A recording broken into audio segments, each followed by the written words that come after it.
Hello guys, এগৰাকী যুৱতী এগৰাকী সুন্দৰী মডেলিং কুম্ভ মেলাত ভাইৰেল হোৱা এগৰাকী সুন্দৰী যুৱতী তেওঁ বৰ্তমান এতিয়া সমগ্ৰ ভাৰততে ভাইৰেল হৈ পৰিছে।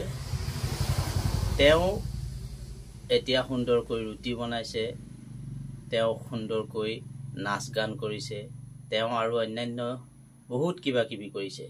এতিয়া যদি আপোনালোকে ৰুটি বনাবলৈ শিকিব খোজে তেতিয়াহলে আপোনালোকে এই মডেলিং গৰাকীৰ পৰা, এই সুন্দৰী যুৱতী গৰাকীৰ পৰা, এই ভাইৰেল হোৱা যুৱতী গৰাকীৰ পৰা আপোনালোকে ৰুটি বনাবলৈ শিকিব পাৰে। গতিকে আপোনালোকে চাওকচোন এই সুন্দৰী যুৱতী গৰাকীয়ে কিদৰে ৰুটি প্ৰস্তুত কৰিছে। খুবেই সুন্দৰ সোৱাদ ভৰা ৰুটি খুব কম সময়ৰ ভিতৰতে তেওঁ প্ৰস্তুত কৰিব পাৰে। চাওকচোন তেখেতৰ এই ভিডিঅ'টো।